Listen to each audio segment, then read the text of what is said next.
¿Cómo están? Muy buenas tardes, qué gusto que nos acompañen este jueves en una nueva emisión de la UNAM Responde. Seguimos en este espacio informativo desde Ciudad Universitaria, compartiendo con ustedes temas que esperamos sean de su interés y también de utilidad, no solamente para la comunidad universitaria, sino para la sociedad en general. Hoy estaremos platicando sobre temas sensibles y complejos como son la violencia y los feminicidios. Quédense con nosotros durante los siguientes minutos.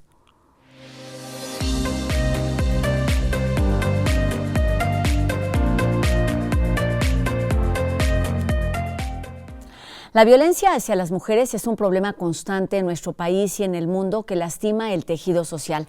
A medida que crece y se vuelve más complejo, las instituciones, las organizaciones y los estudiosos del tema buscan establecer nuevas herramientas para poder proteger y ayudar a las víctimas. Por ejemplo, que aquellos ataques con sustancias químicas sean valoradas como tentativa de feminicidio fue una propuesta de la Comisión Nacional para Prevenir y Erradicar la Violencia contra las Mujeres.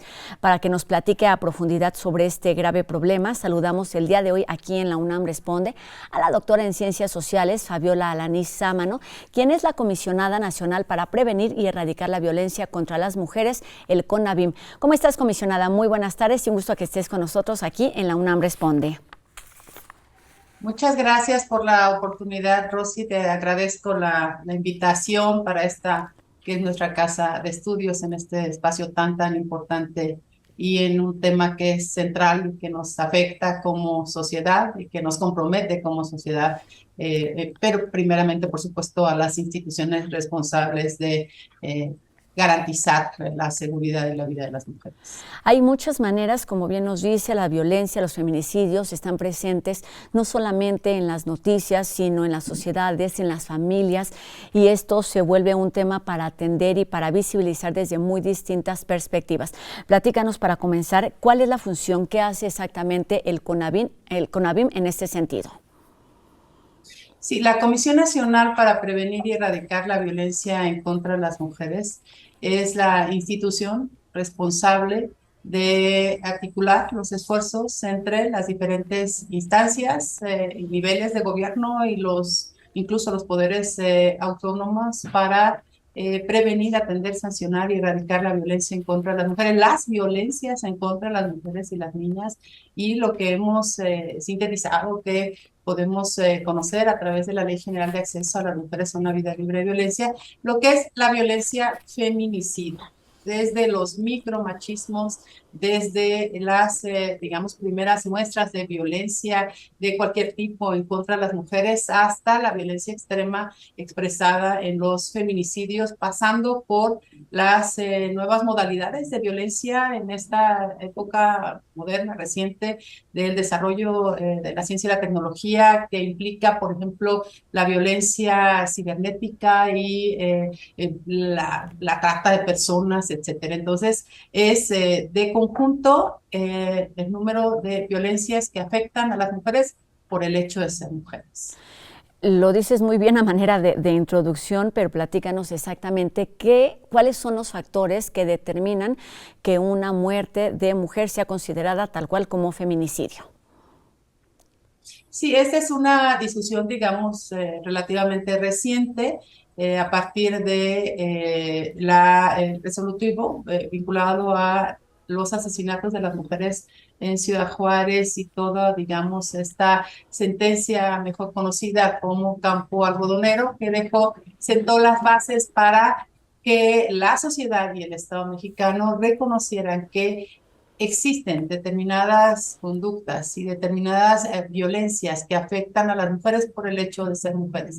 Y entonces, a partir del 2012, se quedó incorporado en el Código Federal la figura o el delito de feminicidio con razones de género, por lo menos 7 razones de género incorporadas en el Código Penal Federal, que tienen que ver con, por ejemplo, si la mujer fue privada de la libertad antes de haber sido asesinada, si tuvo una relación, digamos, asimétrica, una relación de poder entre el victimario y ella, si sufrió, digamos, lesiones degradantes, si fue expuesta públicamente, si hay una relación de pareja entre la víctima y el victimario. Es decir, son 7 razones de género que en cada uno de los códigos penales estatales se replicaron y en algunos casos se incrementaron agravantes, de tal suerte que tienes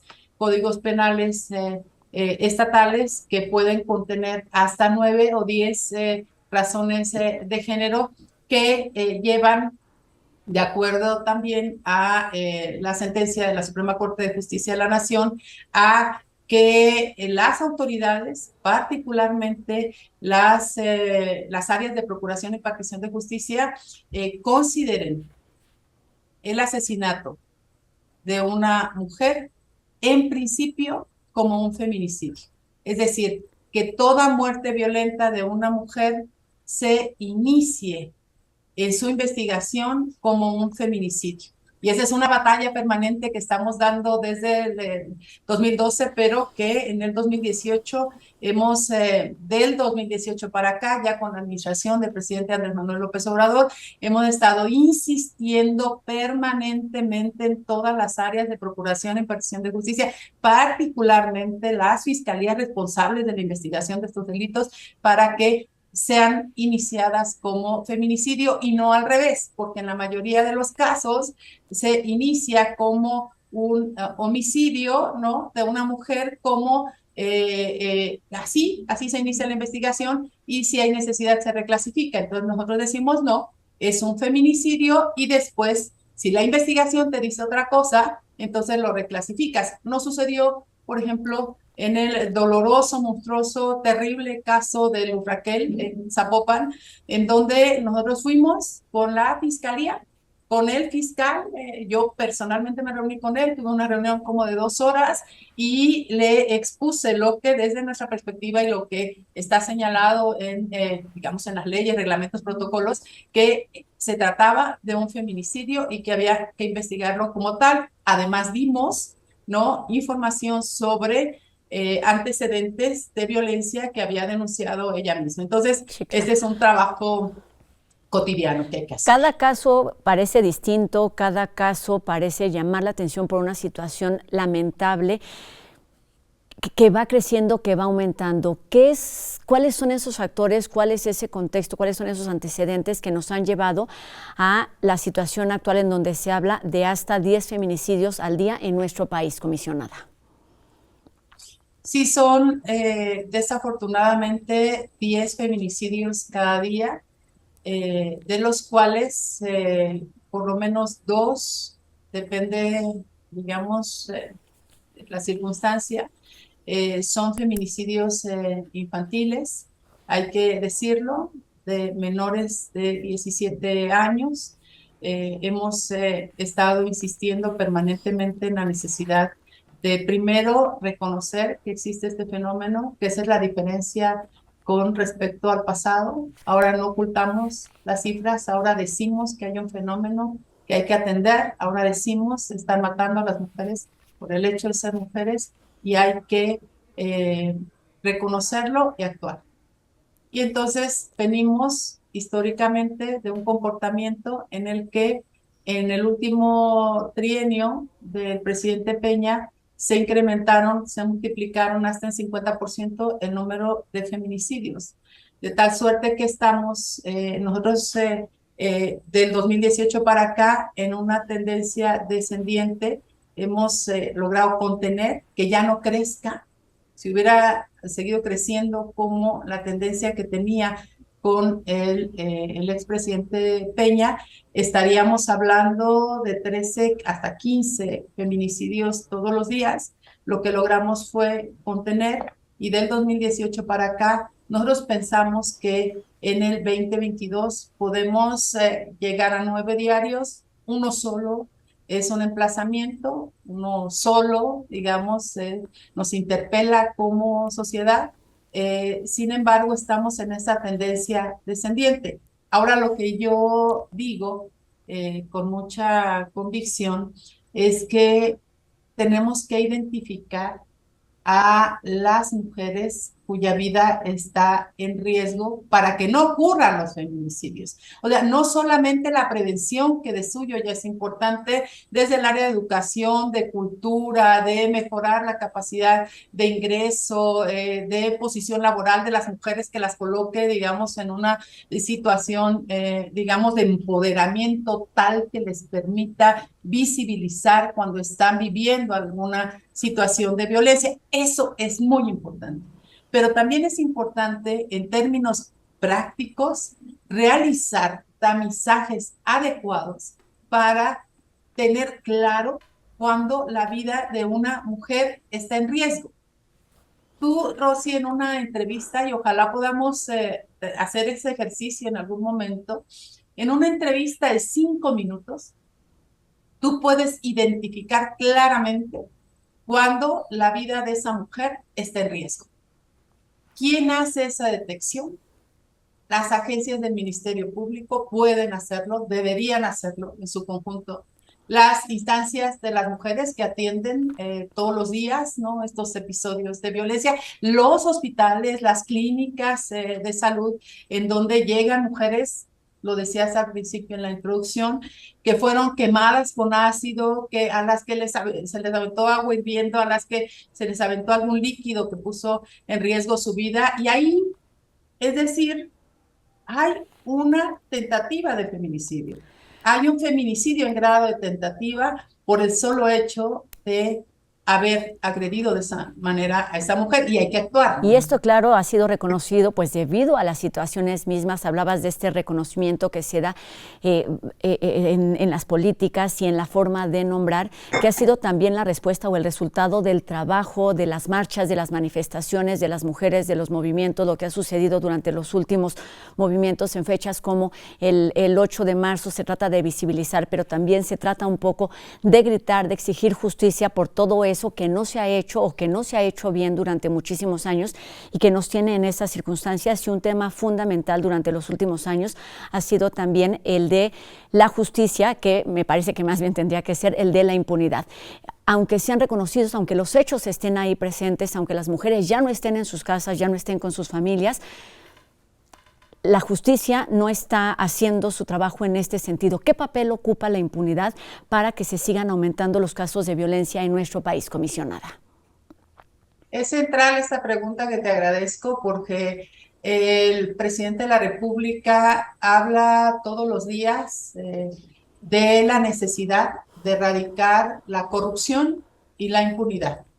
Y estos factores, estos fenómenos sociales que tanto nos han dañado, la corrupción y la impunidad, tienen implicaciones directas en la vida de las mujeres. Quiero poner un solo caso. ¿Y por qué la necesidad de todos los días insistir en la erradicación de la corrupción y de la impunidad? Tenemos no pocos casos en donde hemos identificado que algún agente del Ministerio Público recibe dinero a cambio de clasificar un delito como no grave, o a cambio de no continuar una investigación de un presunto acto, por ejemplo, de violación. Si alguien se atreve a violar a una adolescente y llega la adolescente y hace la denuncia en la agencia del Ministerio Público, si fuera una investigación bien llevada, la violación de una joven adolescente, depende del estado de la entidad de la que se trate, podría alcanzar entre 25 y 40 años de prisión.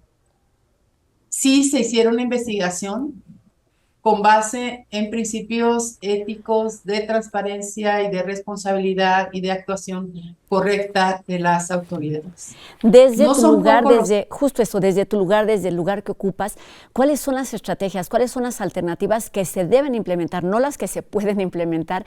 Y lo digo entendiendo además que siendo un problema complejo requiere pues la participación, ya lo mencionabas también en algún momento, de las mujeres, de la identificación, es cuestión de educación, que también dejemos de normalizar estos pequeños estos micromachismos, estas prácticas culturales que por supuesto se dan o se han ido dando de generación en generación, pero si ya está ahí sobre la mesa y es un tema tan complejo, ¿por qué no se ha disminuido? ¿Por qué no se ha avanzado en este sentido de terminar con estos feminicidios? Se siguen sucediendo día con día y me parece, también lo mencionabas, Porque hay de redes forma de más complicidad, agresiva. Exacto. hay redes de complicidad ¿Cuáles son las en estrategias, las alternativas que se las deben redes. proponer para erradicar el problema y no solamente atender a las víctimas o no solamente pensar en la prevención, comisionada? Eso, erradicar la corrupción y después garantizar que no queden impunes. Que de una vez y por todas en la sociedad se sepa que atentar contra la vida y la seguridad de una mujer tiene un costo que puede ir, que puede ser la prisión, ¿no? Hasta 70 años en el caso o sentencias vitalicias en el caso de feminicidios, como ha sucedido en el Estado de México. Y para eso, ¿qué hace la Comisión Nacional para Prevenir y Erradicar la Violencia contra las Mujeres? Instalamos mesas técnicas de acceso a la justicia, en donde nos sentamos permanentemente con las fiscalías y las fiscalías especializadas en feminicidio, en violencia sexual e incluso en desaparición, para decirles, a ver, tengo el caso 1, 2, 3, 4, ¿cómo va? Ya tienes condiciones de detener a este agresor y no lo has hecho. Platícanos cómo vas y dinos cómo te ayudamos. De tal suerte que muchos de los casos, algunos de los casos que se presentan, por ejemplo, con el subsecretario Ricardo Mejía de Cero Impunidad, han sido tratados con nosotras. Es decir, el mensaje a la sociedad es cero impunidad y la detención ha ido creciendo. La detención de los feminicidas ha ido creciendo, la detención de los violadores ha ido creciendo, no lo que quisiéramos. Y lo que quisiéramos es que no ocurrieran, pero ya que ocurrieron, a ver, entiendan, tiene un costo cometer ese tipo de delitos.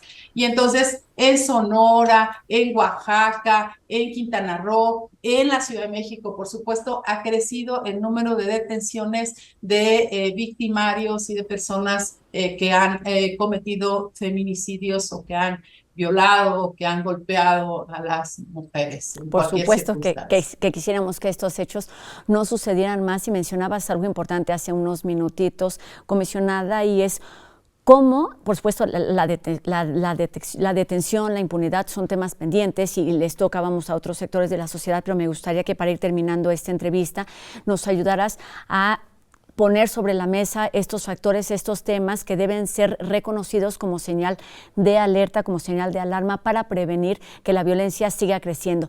¿Cómo se pueden identificar, quizá de forma muy sencilla, entendiendo las distintas realidades, que tampoco podríamos hablar de esto en este momento, pero entendiendo, digamos, cuáles son esas señales básicas, esas señales esenciales que podrían evitar un feminicidio, comisionada?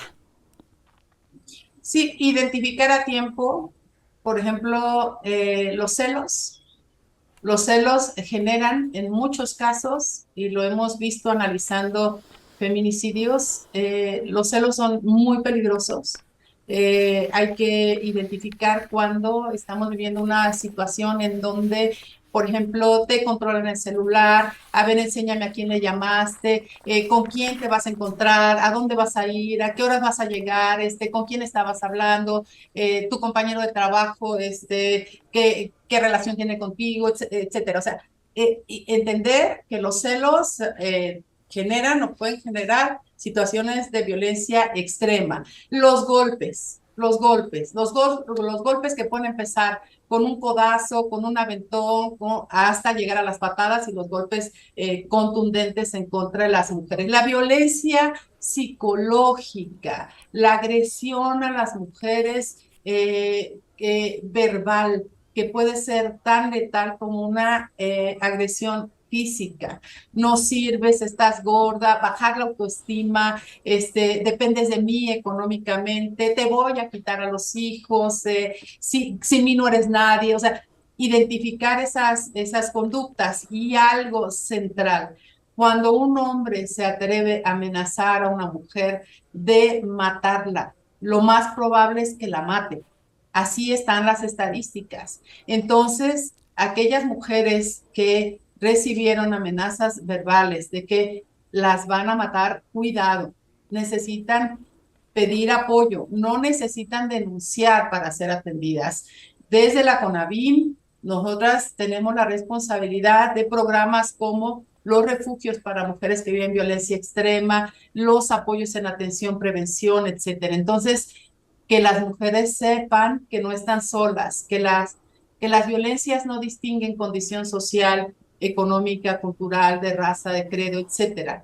Que las mujeres nos sepamos eso, pero también que identifiquemos que el mayor número de mujeres que viven violencia en este país tienen condiciones socioeconómicas desventajosas. Y hay que estar ahí, y hay que apoyarlas, y hay que abrir las puertas de las instituciones y actuar con responsabilidad. Y hay que seguir alzando la voz, demandando justicia y demandando también que se prevengan todo tipo de asesinatos mientras siga sucediendo que 10 mujeres mueren al día por temas de violencia, pero también considerando que dos de estos 10 asesinatos son también para niñas, prácticamente menores de 17 años. Un tema pendiente en todos los niveles de la sociedad. Muchísimas gracias por estos minutos para la UNAM Responde.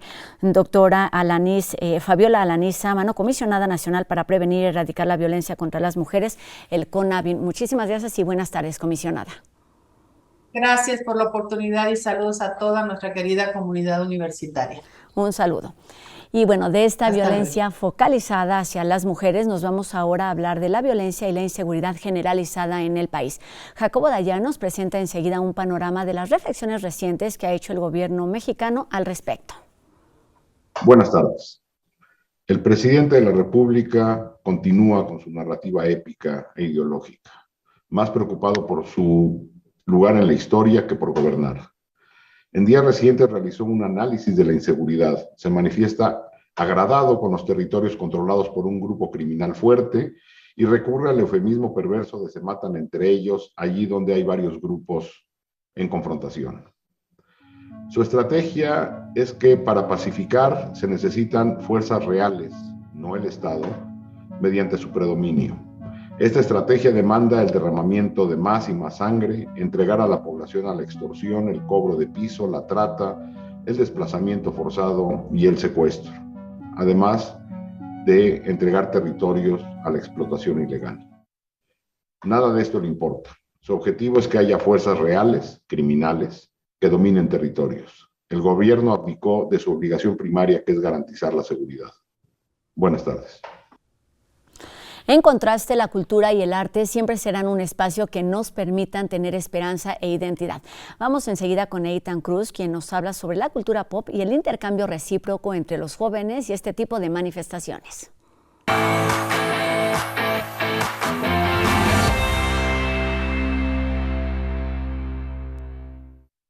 La cultura popular, o más coloquialmente llamada cultura pop, es el conjunto de arte y movimientos artísticos sustentados en los valores y sentimientos de cada generación, y nosotros, los adolescentes, también formamos parte de ella.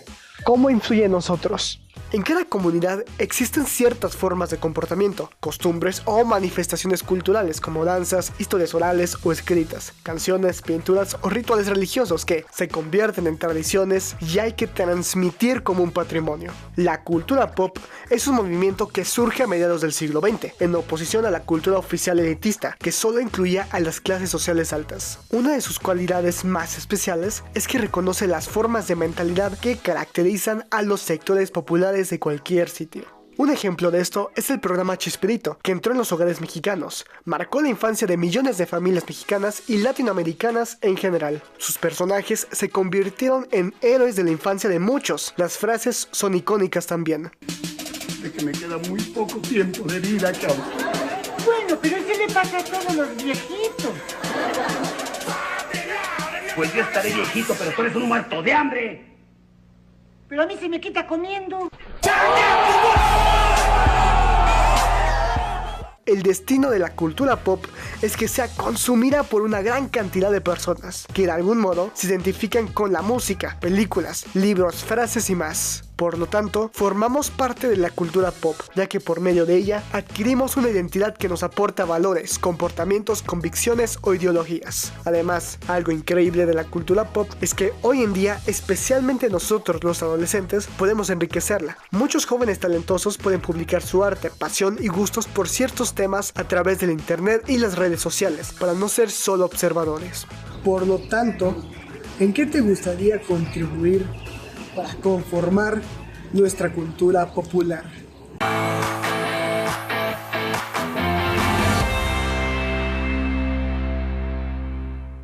Terminamos con esto un programa más de la UNAM Responde y también pues con un poco la impotencia de no poder avanzar y de no poder ayudar con estos temas que preocupan a las familias, a las sociedades y que tendría que ser un tema resuelto en verdad en nuestro país.